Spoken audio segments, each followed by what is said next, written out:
जमात के पहला चैप्टर है शकली कशिश, उसको स्टडी करने जा रहे हैं। मैं यहाँ खड़ा हूँ, यहाँ से मैंने यहाँ तक के 1 मीटर का फासला तय किया, वहाँ से यहाँ तक के 1 मीटर का फासला तय किया। इस 1 मीटर के फासला तय करने में मैंने यहाँ मौजूद सब चीज़ें जैसे डेस्क है, ब्लैक बोर्ड है और दूसरी जो भी चीज़ें हैं उनको डिस्टर्ब किया। मैंने चांद को, खला में मौजूद चीज़ों को डिस्टर्ब किया, हत्ता के सारी कायनात को डिस्टर्ब किया, आपको भी डिस्टर्ब किया। कैसे? ये हम लोग इस सबक में पढ़ेंगे। इसका जवाब ये जब वीडियो ख़त्म होगा, ये एक्सप्लेनेशन ख़त्म होगा, जब तक आपको समझ में आ जाए। तो चलिए वक्त को ज़ाया नहीं करते हैं और अपने चैप्टर के टॉपिक पर आते हैं। शकली कशिश आपने बेसिक से स्टार्ट करते हैं। पहले आपने पिछली जमातों में शकली कशिश के बारे में पढ़ा है। तो शकली कशिश की दरियाफ्त किसने की? Newton, right. न्यूटन ने शकली कशिश की दरियाफ्त की। शकली कुव्वत किसे कहते हैं? ज़मीन की शकली कुव्वत।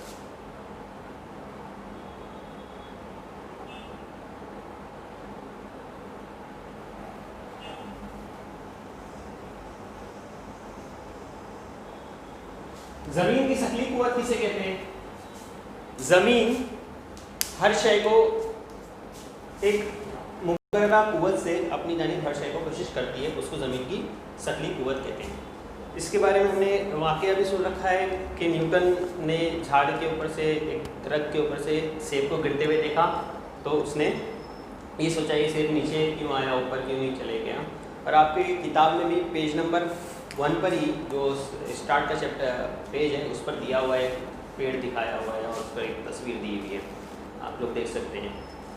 तो इससे कुछ आगे हम लोग पढ़ेंगे, या आप पिछली जमातों में पढ़ सकते हो कि यार कोई भी चीज़ जो ऊपर जा रही है तो ऊपर फेंका जाएगा, वो नीचे आ जाती है, ये आपने देख चुके हैं।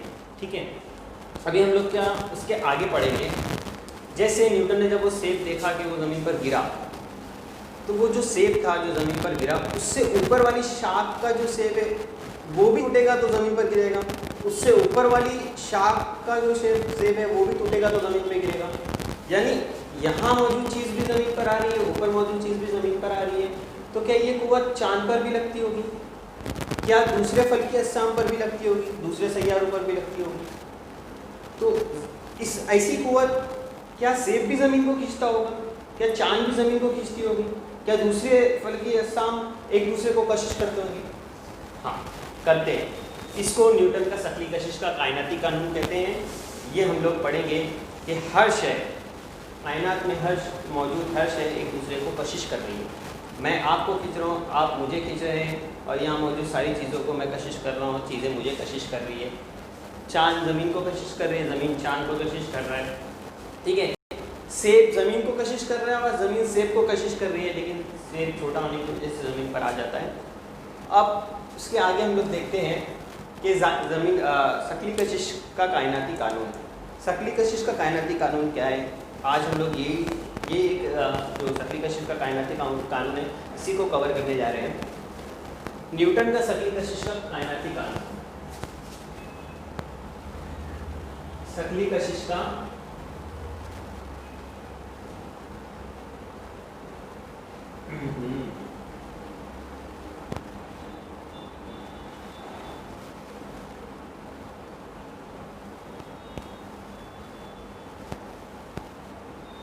शकली कशिश का कायनाती कानून। न्यूटन का शकली कशिश का कायनाती कानून क्या है? इसको हम लोग तोड़ के छोटे छोटे हिस्से में समझने की कोशिश करेंगे।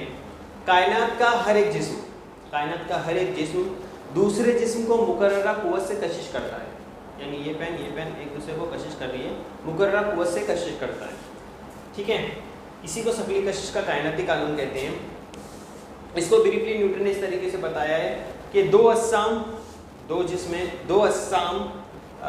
के दरमियान जो शकली कशिश कुव्वत है, उनकी कमियतों के हासिल ज़रब के रास्त तनासुब में, मतलब इसका वजन, इसकी कमियत और इसकी कमियत, दोनों की कमियतों के हासिल ज़रब, इनका जब हासिल ज़रब करोगे उसके रास्त तनासुब में होता है। रास्त तनासुब की आपको निशानी पता है, यानी मैं एक पॉइंट में लिख दे रहा हूँ यहाँ पर आपको समझने के लिए कि शकली कुव्वत बराबर होगी m1 m2, मतलब दो अजसाम है, पेन 1 पेन 2 या M1 M2 दो अज्साम है, दोनों के दरमियान जो शकली कशिश कुव्वत लगेगी वो इसके रास्त तनासुब में होगी। ठीक है, कमियतों के रास्त तनासुब में होती है। दो अज्साम के दरमियान अमल करने वाली कुव्वत उनके हासिल ज़रब के रास्त तनासुब में होती है। ठीक है, दूसरा, अब जो कशिश करने वाले अज्साम हैं उनकी कमियतों का हासिल ज़रब, जो कशिश करने वाले अज्साम हैं उनका जो फासला होता है, यानी जो M1 और M2 दो कोई चीज़ है, जैसे हम लोग यहाँ समझ लेते हैं, आपकी डायग्राम बुक में भी इस तरीके से दिया हुआ है M1 M2, ये इसको कशिश कर रहे हैं और ये चीज़ ये इसको कशिश कर रही है और दोनों के दरमियान जो फासला है वो R है। तो अब हमने ये तो देख लिया कि M1 M2 कमियतों के हासिल ज़रब के रास्त तनासुब में होता है, और जो फासला होता है, फासला उन लोगों के दरमियान जो फासला होगा, जो भी फासला होगा वो कुव्वत के माकूस तनासुब में होता है, मुरब्बे के माकूस तनासुब में होता है। यहाँ D लिखा हूँ, D लिखो, R लिखो, डिस्टेंस या फिर R निस्बत से नापा जाता है, दरमियान से फासला नापा जाता है, इसलिए R भी लिखते हैं, D भी लिखते हैं। तो फासले के मुरब्बे के माकूस तनासुब में होता है।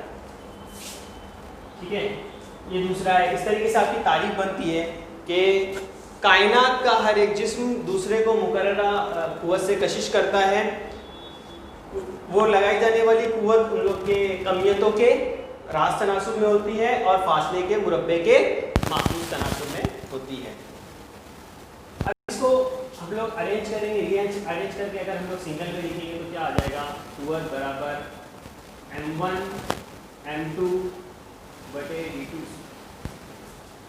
ठीक है, अब ये रास्त तनासुब की साइन अगर मैं हटा दूं यहाँ से, तो इसकी जगह पे लगाना पड़ता है हम लोग को बराबर और G, ये कैपिटल G है, कैपिटल G है। इसके बारे में मैं अभी आपको बताऊंगा कि ये आखिर आया कहाँ से, D2²।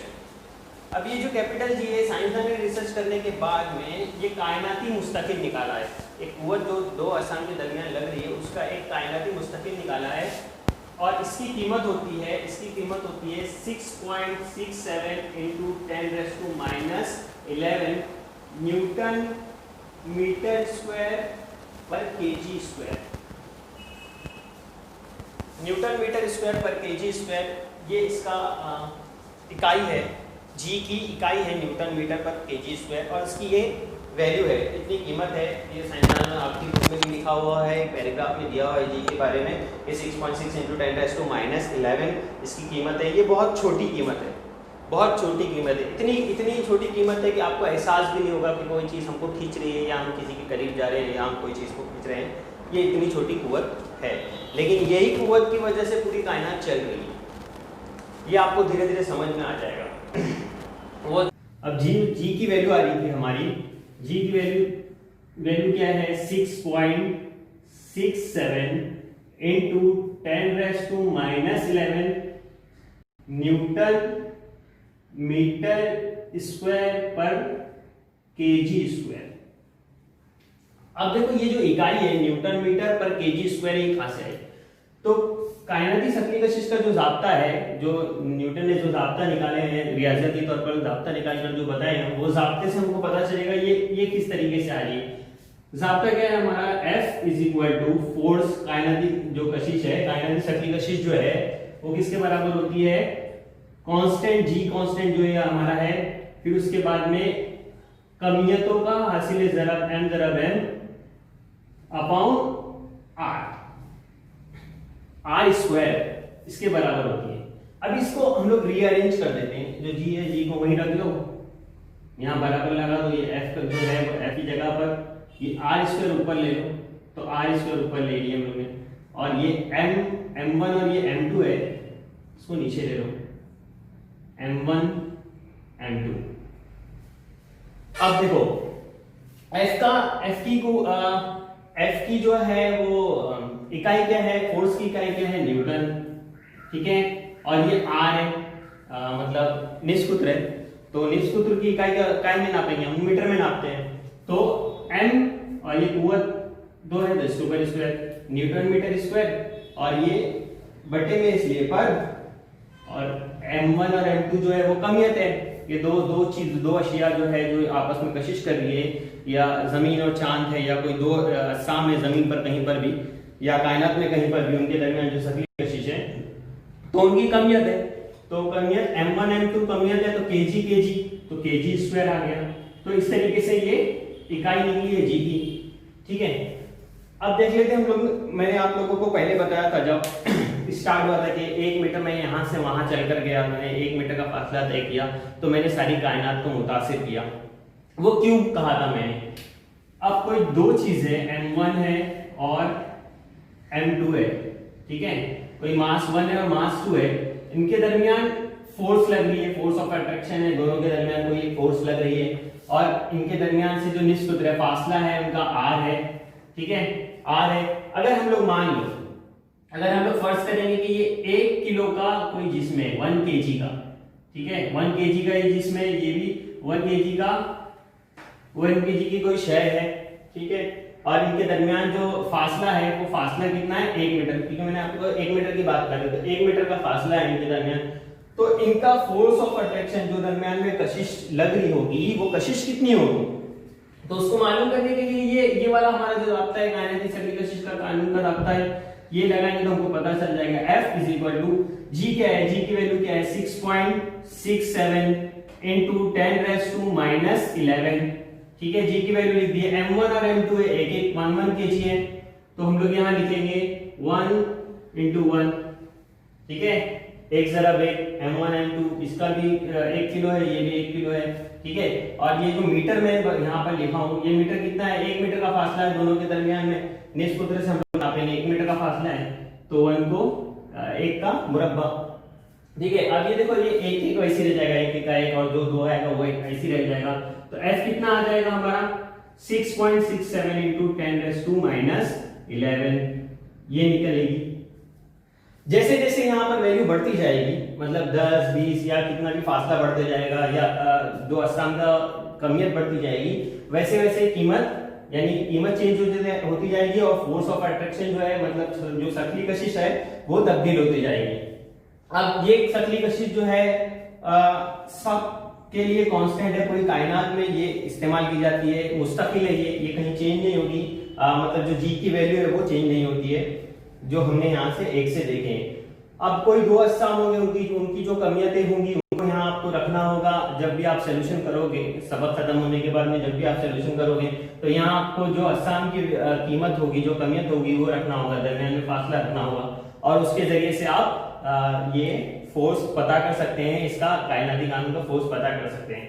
आज ये हम लोग ने क्या देखे, अभी यहाँ तक हम लोग ने क्या देखे कि कायनाती सकली कशिश का कानून जो न्यूटन ने बयान किया उसको हम लोग ने समझे रियाजियाती तौर पर भी और ऐसे भी समझे कि दो अजसाम कायनात में कहीं पर भी हो उनके दरमियान जो कुव्वत होती है उसको कायनाती उनके दरमियान जो कशिश होती है उसको हम लोग कायनाती सकली कशिश कहते हैं और इसको बयान करने वाले न्यूटन है, ठीक है।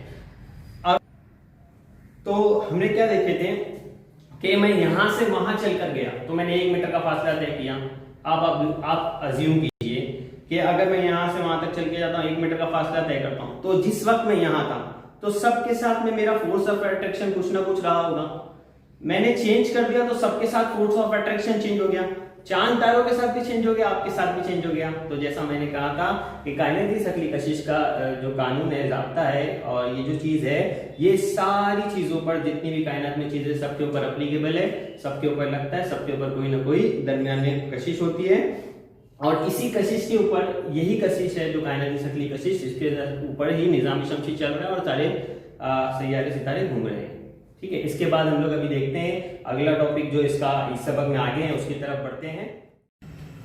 अब आते हैं हम लोग दायरवी हरकत और मरकज जो कुव्वत। अब दायरवी हरकत किसे कहेंगे? दायरवी हरकत सिंपल है, बहुत आसान है। जो चीज दायरवी मदार पर घूम रही है, एक दायरे में घूम रही है, उसको हम लोग कहेंगे दायरवी हरकत। ये कोई चीज अगर गोल घूम रही है तो वो दायरवी हरकत कर रही है, सिंपल है। और उसके बाद में मरकज जो कुव्वत किसे कहते हैं? मरकज जो कुव्वत को किसे कहते हैं वो समझने के लिए आपको थोड़ा सा ध्यान देना पड़ेगा। देखो यहाँ पर एक तस्वीर बनी हुई है, जैसे हमने अगर कोई चीज को डोरी से बांध दिया है, डोरी से हम लोग ने एक गेंद को बांध दिया या एक पत्थर बांध दिए, स्टोन को बांध दिए, ठीक है, उसको फिर हम लोग घुमाना शुरू करते हैं। घुमाना शुरू करते हैं तो जैसे हम लोग उसके ऊपर कुवत लगाते हैं, घुमाना शुरू करते हैं तो वो राउंड घूमना शुरू कर देता है पत्थर, डोरी के जरिए से राउंड घूमना शुरू कर देता है। हम लोग घुमाते जाएंगे उसको, और बहुत ज्यादा जोर से घुमाएंगे तो एक वक्त ऐसा आएगा कि रस्सी टूट जाएगी और पत्थर रस्सी से छूटने के बाद अलग सिंक में निकल जाएगा। देखो क्यों होता है ऐसा। अब जब ये हम लोग कोई डोरी से किसी पत्थर को बांधकर घुमा रहे हैं तो ये दायरी मदार में हरकत करने लग जा रहा है, दायरी मदार में हरकत करेगा। क्यों करेगा? क्योंकि मरकज की जानिब से इस पत्थर पर कुवत लग रही है, तो वो दायरी मदार में हरकत करना शुरू कर देगा। अब उसके बाद में क्या होता है, हम लोग जैसे जैसे इसको तेजी से इसकी स्पीड बढ़ाते जाएंगे तो एक वक्त ऐसा आएगा कि ये रस्सी टूट जाएगी, और रस्सी जब टूट जाएगी तो पत्थर जहां पर भी कहीं पर है, समझो यहाँ पत्थर है, तो क्या होगा, वो इस सिमट में, ऐसा ममासी सिमट में, दायरे की ममासी सिमट में कहीं पत्थर निकल जाएगा।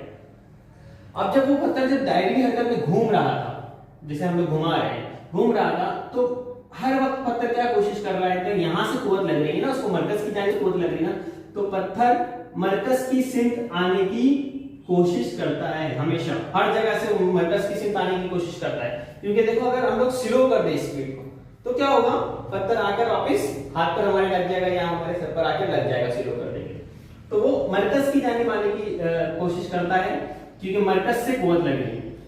यही कुवत के अमल से तो चांद और जमीन और दूसरे सैयारे गर्दिश कर रहे हैं।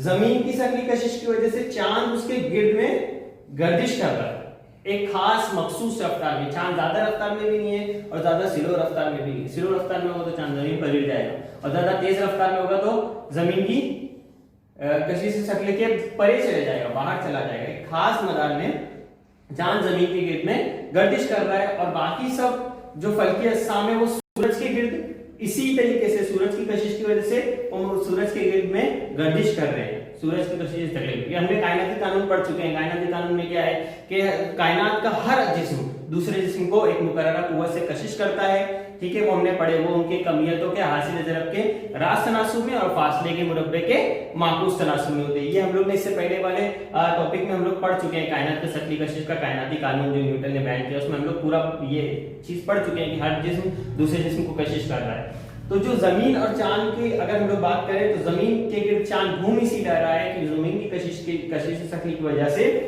वो मरकज की सिमत आने की कोशिश करता है, और एक खास रफ्तार में होने की वजह से जमीन के गिर्द में गर्दिश करने लग जाता है।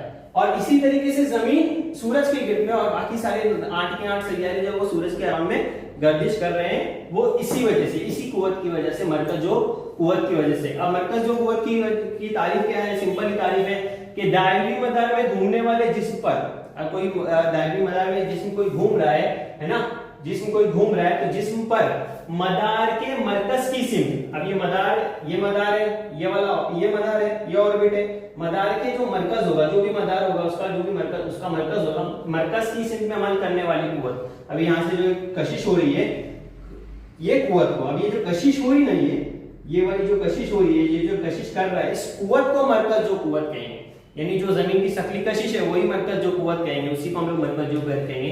क्या जो बाकी के अजसाम की जो सूरज की शक्ली कशिश है या कशिश होगी तो उसको हम लोग मरकज जो कुव्वत कहेंगे। ऐसी कुव्वत, इसकी सिंपल सी बात, अगर सिंपल से हम लोग तारीफ आम जबान में बोलने की कोशिश करें तो ऐसी कुव्वत जो अपने किसी चीज को खींचे और अपने सेंटर की तरफ खींचे और वो चीज उसके गिर्द घूमने लग जाए, और वो उसी के गिर्द घूमने लग जाए तो उसको हम लोग क्या कहेंगे, मरकज जो कुव्वत, जो मरकज की जानिब आए, जो मरकज की जानिब आए उसे मरकज जो कुव्वत कहेंगे। क्योंकि मरकज से दूर जाने वाली कुव्वत को कुछ और कहते हैं। ये सबक के इख्तिताम में आपको पढ़ना होगा उसके बारे में, इसलिए याद रखो। एक चीज इसमें नोट करने वाली है कि जो मरकज की जानिब आएगी उस कुव्वत को मरकज जो कुव्वत कहेंगे।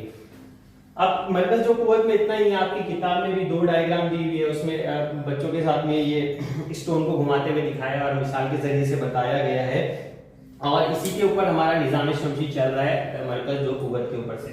अब उसके बाद में देखो हमारा क्या आता है, नया टॉपिक आता है केपलर के कवानीन। अब केपलर के क्या कानून है उसको समझ लेते हैं। केपलर जो है वो गैलीलियो से भी पहले के, न्यूटन और गैलीलियो से पहले के साइंटिस्ट हैं, है ना। ये साइंसदान जो है वो रियाजीदान भी थे और साइंसदान भी थे। ये केपलर जो है वो न्यूटन और गैलीलियो से पहले से साइंटिस्ट है। इन्होंने आंखों के जरिए से आंखों के जरिए से मुशाहिदा किया, कई अरसे तक मुशाहिदा करते रहे, और जो फल्की अजसाम है उनकी सिमतों का और उनके घूमने का और उनकी तरतीब का, सारी चीज़ों का मुशाहिदा उन्होंने कई अरसे तक किया, और उन्होंने ये कानून उसूल की बुनियाद पर, उनकी जो मुशाहिदात थे उस मुशाहिदात के उसूल की बुनियाद पर उन्होंने कानून बनाए। ठीक है, ये कानून को समझने से पहले कुछ ना हम लोग एक दो चीज समझ लेते हैं। जैसे इनका पहला कानून है कि केपलर का पहला कानून है, सैयारे का मदार बैज़वी होता है, सूरज उसका एक नुक्ते मास का है। बैज़वी कैसा होगा? एक मखरूत है, ये मखरूत है समझो ना, मखरूत नुमा शक्ल है ये। ठीक है, ये शक्ल को हम लोग क्रॉस काटेंगे, यानी ऐसा कुछ टेढ़ा काटेंगे, ऐसा काट के निकालेंगे। जोकर की टोपी है, जोकर की टोपी में से ऊपर के हिस्से को आप क्रॉस निकालोगे ना, तो आपको उसमें से ऐसा बैज़वी हिस्सा निकलेगा, बैज़वी शेप की तस्वीर शक्ल जो है वो आपको हासिल होगी। तो यहां पर उनका पहला ये है कि सैयारे का मदार बैज़वी होता है, मतलब अंडे के शेप का होता है, इस तरीके का होता है, और उसका सूरज जो है उसका एक नुक्ते मास का है, मतलब ये अंडे के शेप की अगर बात करोगे ना, तो ज्योमेट्री के हिसाब से इसके दो नुक्ते मास का निकलेंगे, F1 और F2।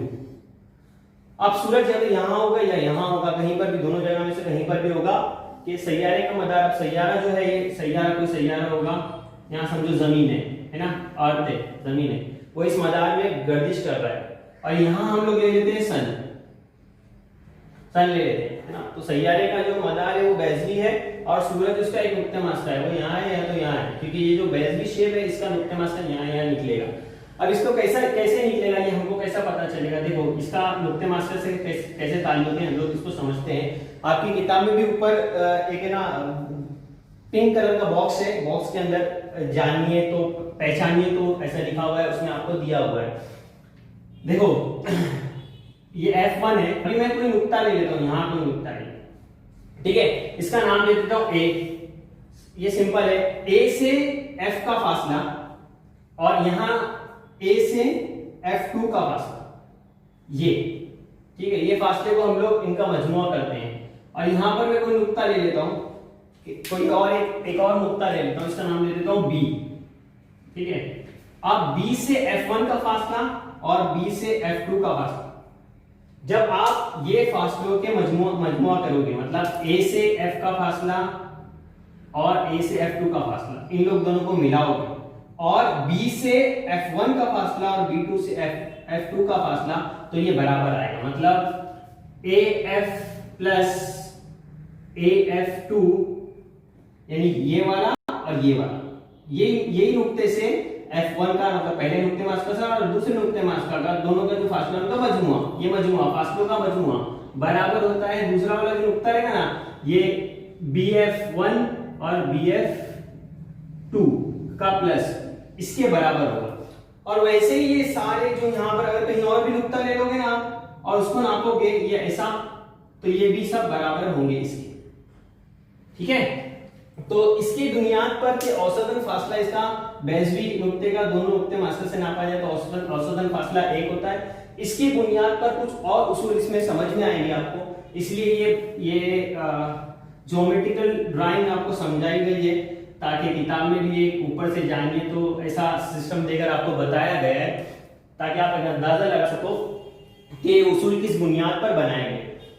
सैयारे का मदार बैज़वी होता है, सूरज उसका नुक्ते मास का है, ये आपको समझ आ गई बात कि यहाँ पर हमने सन ले लिए, सन सूरज उसका एक नुक्ते मास का है, ठीक है, ये नुक्ते मास का है यहाँ पर, और सैयारा यहाँ हमने सैयारे यहाँ लिए हैं, ठीक है, नुक्ते मास का है। अब दूसरा कानून जो है सैयारे को सूरज से जोड़ने वाला खत मुस्तकीम, अब यहाँ से जो खत मुस्तकीम होगा, ये स्टेट में जो जोड़ने वाला सैयारे को सूरज से जोड़ने वाला खत मुस्तकीम यकसा वक्त में यकसा फासला रकबा तय करता है। देखो, अगर सैयारा जो ये जमीन है वो 10 मिनट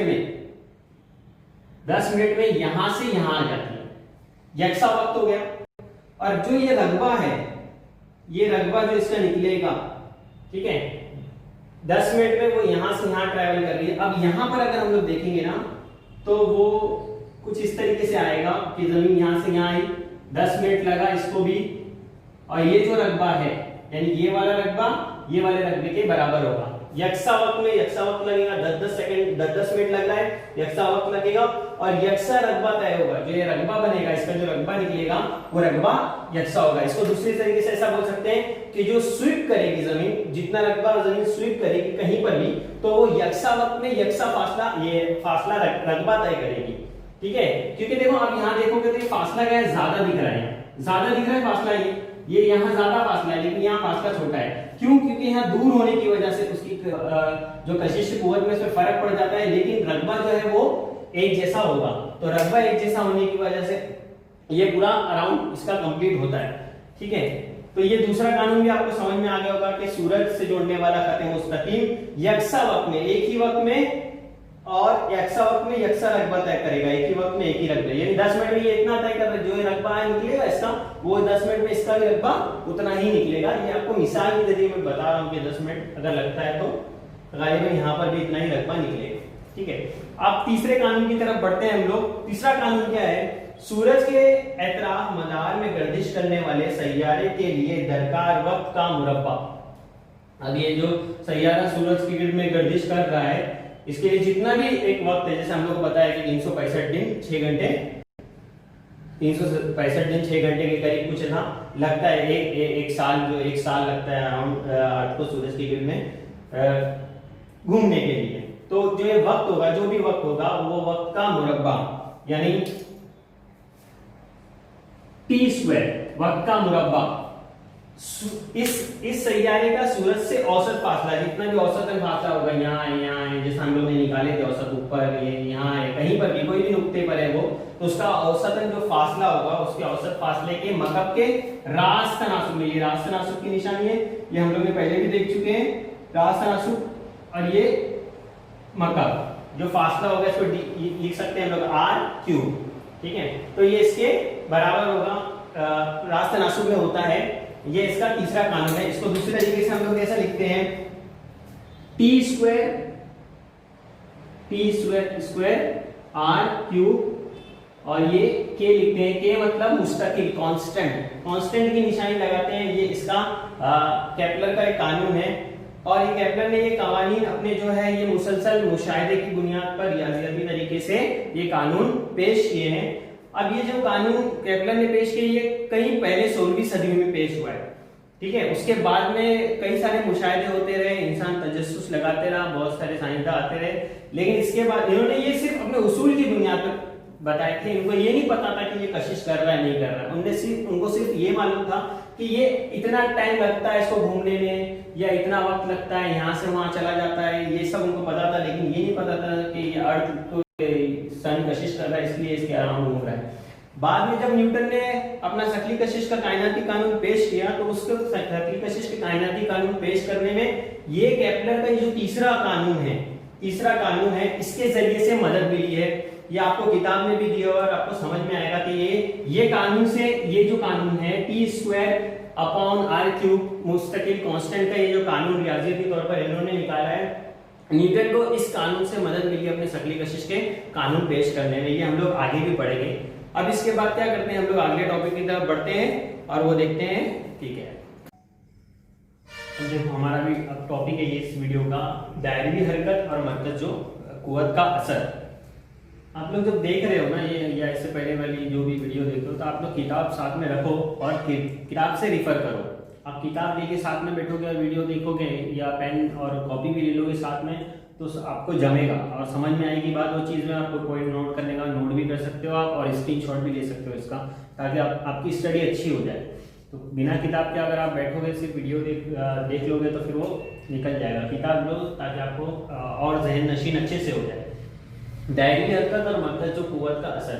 अब इससे पहले हमने देखे थे कि कोई मरकज जो कुव्वत, आपको दायरी हरकत तो पता ही हो गया है कि कोई चीज़ अगर दायरी हरकत कर रही है, अगर गोल घूम रही है, तो उसको हम लोग दायरी हरकत कहेंगे। और मरकज जो कुव्वत का असर, अब मरकज जो कुव्वत का असर क्या होता है? मरकज जो कुव्वत आपको पता है कि कोई चीज़ अगर दायरी हरकत कर रही है तो उसको मरकज की जानिब से कुव्वत लग रही है, इसलिए वो उसके अराउंड घूम रही है ना, उसके इर्द गिर्द घूम रही है। मरकज की जानिब से कुव्वत लगने की वजह से जो कोई चीज जब घूमती है उसको, तो उस कुव्वत को हम लोग मरकज जो कुव्वत कहते हैं। इसकी तारीफ हमने इससे पहले में हम लोग देख चुके हैं। अब इसका असर क्या होता है, मरकज जो कुव्वत के असर की वजह से वो उसके मदार में घूमता है। किसी भी सैयारे का गर्दिश करना, जो गर्दिश कर रहा है कोई भी सैयारा, उसकी वजह क्या है, सैयारे की गर्दिश करने की वजह यही है कि उसको मरकज की जानिब से कुव्वत लग रही है। तो ये कुव्वत ही किसी सैयारे की गर्दिश करने की वजह है, इसका ये असर होता है। अब देखो, मैंने जब लास्ट वीडियो हम लोग देख रहे थे उसमें हमने देखे थे कि केपलर ने जो कवानीन बनाए हैं, पहले 16वीं सदी में केपलर आया, न्यूटन उनके बाद के साइंटिस्ट हैं। तो जो केपलर के कवानीन थे उसके जरिए से ही न्यूटन को अपने शक्ल कशिश का कायनाती कानून बयान करने में मदद मिली। अब वो मदद कैसे मिली वो इस टॉपिक में क्लियर हो जाएगा आपको। यहाँ ये जो नुक्ता है इस पे समझ में आ जाएगा आपको कि वो कैसे क्लियर हुई, इसलिए इसमें मैंने साथ में लिख दिया हूँ। आपकी किताब में भी अगर आप देखो तो ब्लू में आपको एक अलग से बॉक्स दिया हुआ है, उसमें उसके बारे में बयान किया गया है कि ये वाली चीज न्यूटन को इससे जरिए से मदद मिली है। और उसके पहले वाले जब केपलर का इंट्रोडक्शन है किताब के अंदर, तभी भी वहां पर भी आपको ये चीज दी हुई है कि न्यूटन को केपलर के जरिए से मदद मिली हुई है कानून बयान करने का। अब क्या मदद मिली है, देखो, शक्ली कशिश का कायनाती कानून बयान करते वक्त न्यूटन को फासले के मुरब्बे को शामिल करने का ख्याल। अब जो फासले के मुरब्बे का जो हाफ उसका जो कानून का अगर हम लोग बात करें तो हाफ हिस्सा जो है कि फासले के मुरब्बे के माकूस तनासुब में होता है, फासले के मुरब्बे के माकूस तनासुब में होता है। तो फासले के मुरब्बे को शामिल करने की ख्याल किस वजह से आया, मतलब ये वाला जो उसका हाफ पार्ट है। पूरा पार्ट क्या है उसका, अगर हम लोग देखें तो कायनाती शक्ली कशिश का कानून क्या है, ये इसके कमियतों के हासिल ज़रब के रास तनासुब में होता है और फासले के मुरब्बे के माकूस तनासुब में होता है। इसको हम लोग अलग अलग करके भी लिखे थे, ऐसा हम लोग ने ऐसा भी देखे थे, ठीक है। ये वाली चीज भी हम लोग ने देखे थे, ये रास तनासुब मतलब अगर ये बढ़ेगा तो ये भी बढ़ेगा, अगर कमियत बढ़ जाएगी तो कुव्वत भी बढ़ जाएगी। और यहां पर क्या है, डिस्टेंस अगर बढ़ेगा तो कुव्वत कम हो जाएगी। माकूस का मतलब ये होता है उल्टा, मतलब ये अगर कुव्वत यहाँ पर हम लोग 2 से 4 कर दे तो ये और कम होना शुरू हो जाएगी और ये बढ़ना शुरू हो जाएगी।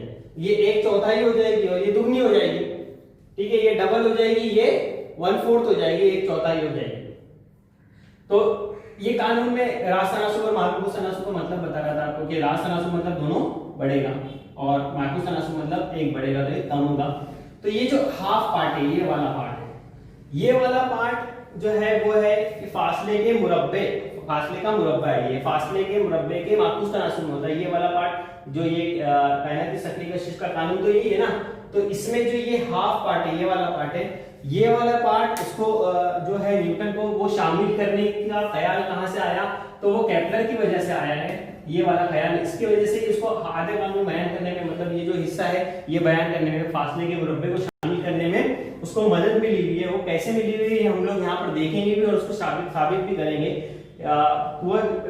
माकूस तनासुब में 1/d² के, मतलब फासले के मुरब्बे के, फासला जो भी है उसके मुरब्बे के माकूस तनासुब में, ठीक है। अब देखो यहाँ पे मैंने लिए कुछ बना दिया है ताकि आपको इमेजिनेशन अच्छी हो जाए, क्योंकि फिजिक्स जो है वो इमेजिनेशन का काम है। आप जितना अच्छा इमेजिन करोगे आपको उतना जल्दी और क्लियर समझ में आएगा।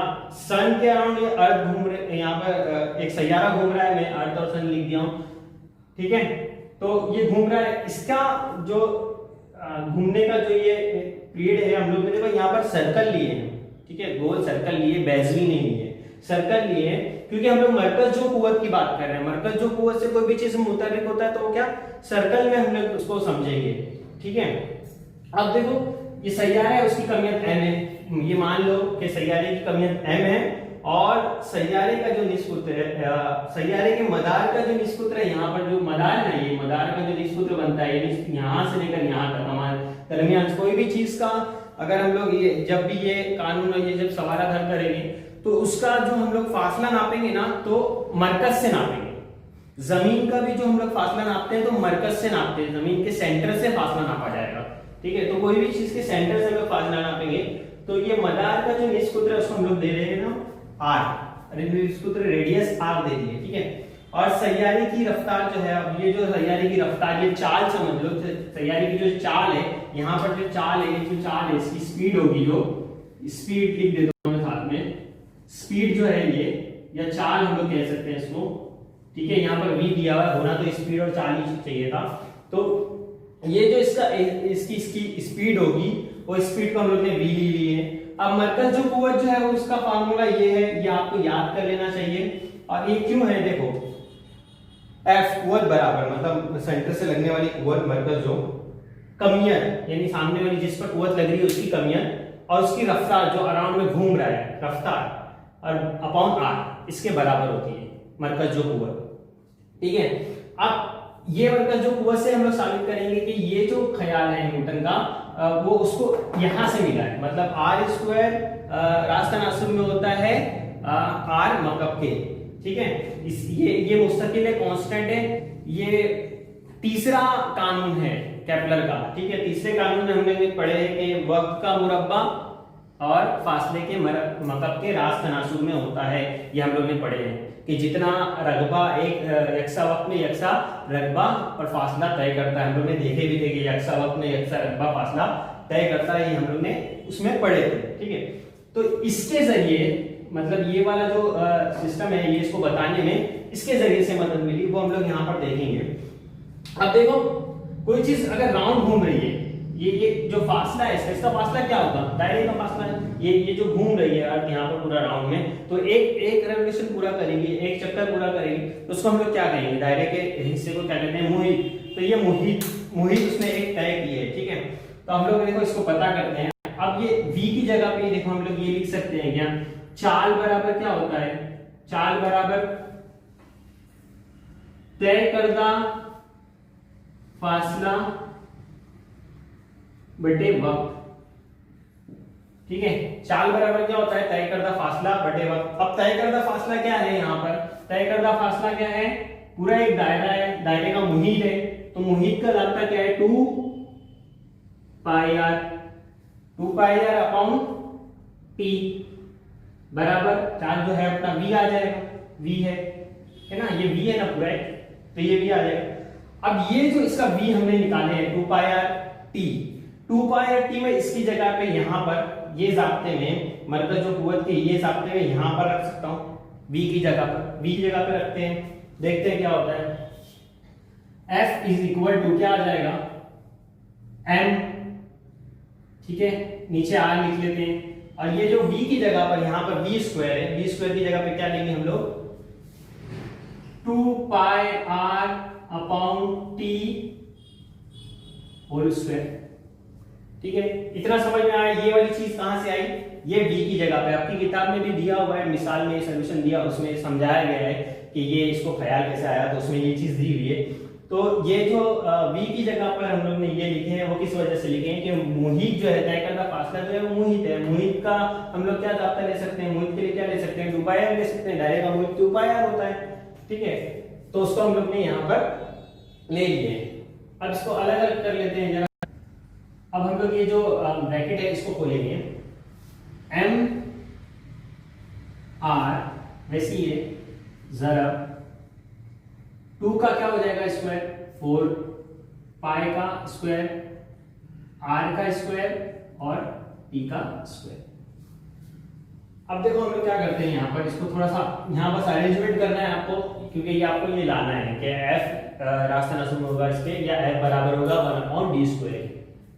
तो यहाँ पर f इज इक्वल टू 1 लगा देते हैं, m को हटा देते हैं, यहाँ से r ले लेते हैं, और यहाँ m को लेके चले जाते हैं, 4m डाल देते हैं, 4m पाई स्क्वायर, और यहाँ फिर इसके बाद में r स्क्वायर और t स्क्वायर, ठीक है। ये निकल कर आ गया हमारा, बीच में जरा लगा दो, ये निकल कर आ गया। अब यहाँ पर r से यहाँ लिखना पड़ेगा, r से ज़र्ब करने पर, मतलब हम लोग ऊपर नीचे r से ज़र्ब करेंगे, दोनों तरफ r से ज़र्ब करो, तो ये r क्या हो जाएगा, यहाँ क्या हो जाएगा, ये r क्यूब हो जाएगा, और ये वाला r के साथ में आकर यहाँ क्या हो जाएगा, r स्क्वायर हो जाएगा, r स्क्वायर हो जाएगा, ठीक है।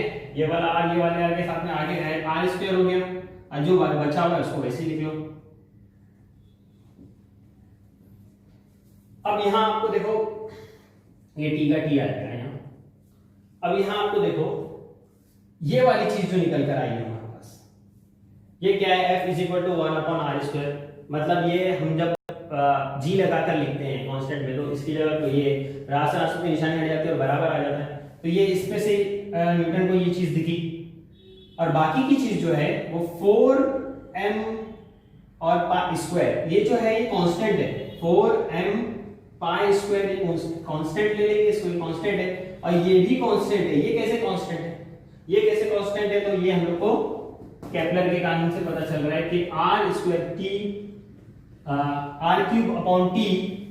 तो ये r3 ले लो या t² अपॉन r³ ले लो, एक ही बात है। तो ये यहां से निकल के आया केपलर के कानून से, तो ये हमको पता चल गया, ये हमने निकाल के यहां से पता चल गया। देखो ये कांस्टेंट हो गया और ये केपलर के कानून से निकल कर आ गया, तो बचा सिर्फ ये। तो इसके न्यूटन को मुरब्बे के फासले के मुरब्बे के माकूस तनासुब में, फासले के मुरब्बे के माकूस तनासुब में इसको कुव्वत को लेने का काइनेटिक्स शक्ली कशिश के कानून में ये लेने का इसको ख्याल आया। अब ये ख्याल आने से उसका उन्होंने शक्ली कशिश का ज़ाब्ता बयान किए हैं। आपकी किताब में इसके बारे में नीचे डिटेल में दी हुई है। आप जब भी ये वीडियो देखो या करो तो ऊपर की चीजें और नीचे की चीजें किताब से रिफर कर लो और पढ़ लो उसको, ताकि आपको जब ये समझने में ये आसानी हो जाएगी इसमें उससे, ठीक है। और ये जो मरकज जो कुव्वत है और जो घूम रही है, ये मरकज जो कुव्वत में जो चीज घूम रही है, ये घूमने का जो इन्हिसार है जो फासले पर ही है ना, ये फासले की बुनियाद पर जितना मात्रा रहेगा उस हिसाब से घूमेगी। और यही घूमने की वजह भी है मरकज जो कुव्वत सैयारे को किसी चीज के एतराफ में घूम रहा है, जो मदार पे गर्दिश कर रहा है, उसकी वजह है मरकज जो कुव्वत। और मरकज जो कुव्वत जो फासले के ऊपर डिपेंड होती है, जितना ज्यादा फासला रहेगा उतनी स्पीड में फर्क और स्लो फास्ट होगी या स्लो होगी, ठीक है। तो इसलिए ये हमने यहाँ पर ये देखे हैं कि न्यूटन को इसके कानून से